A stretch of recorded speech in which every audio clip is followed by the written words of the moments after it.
আসসালামু আলাইকুম। আবার আমি আসলাম আপনাদের সামনে নতুন কিছু তথ্য নিয়ে। আজ আমি বলবো কোরআন সৃষ্টির হয়েছে যে কত দিনে, কত মাসে, কত বছরে, কিভাবে, কখন, সেই গল্পটা আমি আপনাদের সাথে করব।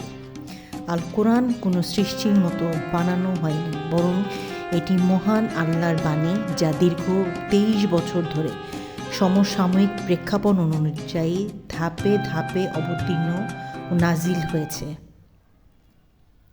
কোরআন মজিদ পূর্ণাঙ্গভাবে নাজিল হতে মোট সময় লেগেছে প্রায় 22 বছর 5 মাস 14 দিন। ঐতিহাসিকদের মতে এটি সর্বাধিক গ্রহণযোগ্য।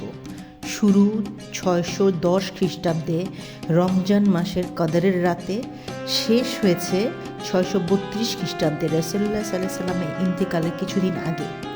বিভাজন এর মধ্যে প্রায় 13 বছর মক্কায় এবং 10 বছর মদিনায় নাজিল হয়। কেন এত সময় লেগেছিল? আল্লাহ চাইলে মুহূর্তেই এই পুরো কোরআন নাজিল করতে পারতেন, কিন্তু দীর্ঘ সময় নিয়ে নাজিল করার পিছনে কিছু বিশেষ হিকমত বা উদ্দেশ্য ছিল, যা একে একে আপনাদের সামনে তুলে ধরছি। 1. ঈমান মজবুত করা, সাহাবীদের মনস্তাত্ত্বিকভাবে তৈরি করা এবং রাসূলুল্লাহ সাল্লাল্লাহু আলাইহি ওয়াসাল্লাম এর হৃদয়কে প্রশান্তি ও সাহস দেয়া, যাতে তিনি কাফেরদের বিরোধিতার মুখে ধৈর্য ধরতে পারেন। 2. ধাপে ধাপে বিধান প্রয়োগ, তৎকালীন আরবের মদ্যপান বা সুদের মতো সামাজিক ব্যাধিগুলো শিকড় গেড়ে উঠেছিল। হুট করে সব নিষিদ্ধ না করে ধীরে ধীরে সমাজকে সংশোধনের সুযোগ দেওয়া হয়েছিল। 3. মুখস্থ ও অনুধাবন, তখনকার মানুষ লেখার চেয়ে মুখস্থ রাখার বেশি অভ্যস্ত ছিল। অল্প অল্প করে নাজিল হওয়ায় সাহাবীদের জন্য তা মুখস্থ করা এবং জীবনে প্রয়োগ করা সহজ হয়েছিল। 4. সমসাময়িক প্রশ্নের উত্তর, অনেক সময় কাফের বা সাহাবীরা বিভিন্ন বিষয়ে প্রশ্ন করতেন। সেই বিষয় পরিস্থিতির প্রেক্ষিতে আল্লাহ তাৎক্ষণিক সমাধানের জন্য কোরআনের আয়াত নাজিল করতেন। কোরআনের বক্তব্য, কাফেররা বলে তার ওপর সমগ্র কোরআন একবারে অবতীর্ণ হলো না কেন? আমি এভাবেই নাজিল করেছি আপনার হৃদয়কে মজবুত করার জন্য, এবং আমি তা আবৃত্তি করেছি ক্রমে ক্রমে। সূরা আল ফুরকান আয়াত 32। আপনারা হয়তো লাইলাতুল কদর সম্পর্কে জেনে থাকবেন। এটা একটা মহিমান্বিত রাত, যেই রাতে এবং যেই দিনে কোরআন শরীফ নাজিল হয়েছিল। লাইলাতুল কদর সংক্রান্ত সূরা আমরা পড়ে থাকি, নামাজে পড়ে থাকি, সবসময় পড়ে থাকি। তার প্রেক্ষাপট, শানে নজুল সম্পর্কে এখন আমরা জানতে চলেছি। এটি কোরআনের 97 নম্বর সূরা। এই সূরাটি নাজিল হওয়ার পেছনে বেশ চমৎকার একটি কারণ রয়েছে, তা সংক্ষেপে বলছি। 1000 মাসের ইবাদতকারী ব্যক্তি হাদিস ও তফসির গ্রন্থ যেমন ইবনে কাসির অনুযায়ী একদিন রাসূলুল্লাহ সাল্লাল্লাহু আলাইহি ওয়াসাল্লাম সাহাবীদের সামনে বনি ইসরায়েলের একজন অত্যন্ত ইবাদত গুজর ব্যক্তির গল্প বলছিলেন।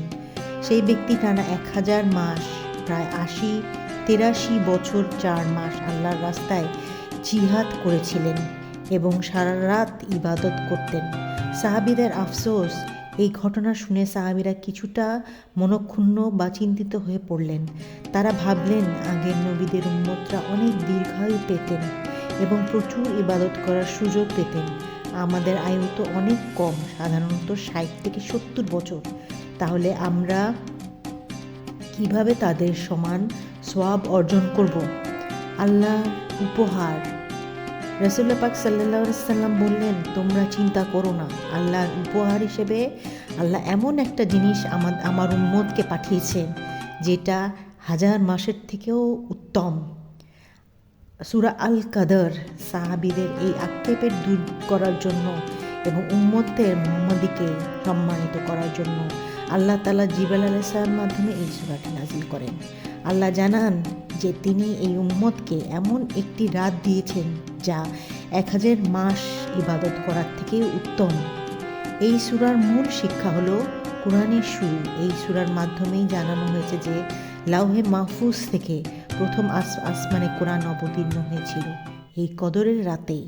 মর্যাদা, 1000 মাসের চেয়েও শ্রেষ্ঠ হওয়া মানে হলো এই এক রাত ইবাদত করলে আপনি ৮০-৮৩ বছরেরও বেশি সময় ধরে একটানা টানা ইবাদত করার চেয়েও সওয়াব পাবেন। শান্তির রাত, এই রাত ফজর পর্যন্ত ফেরেশতারা দুনিয়াতে শান্তি ও রহমত নিয়ে বিচরণ করেছেন। একটি মজার তথ্য হলো কোরআনের এই সূরাটি ছোট্ট হলেও এটি মুমিনদের জন্য আল্লাহর পক্ষ থেকে এক বিশাল বোনাস বা সুযোগের মতো। এই কোরআন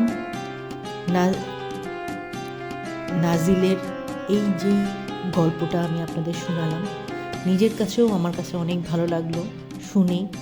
জানি না আপনারা জানেন কি না, তারপরেও মনে করি যে আমি যেহেতু জানলাম, এত ডিটেলস আমি জানতাম না, আপনাদের কাছে উপস্থাপন করলাম। জানি না আপনাদের কাছে কেমন লেগেছে। যদি ভালো লেগে থাকে কমেন্ট করবেন, লাইক করবেন, সাবস্ক্রাইব করবেন এবং আমার পাশেই থাকবেন। আজকের মতো এখানেই। আমিন সুম্মা আমিন।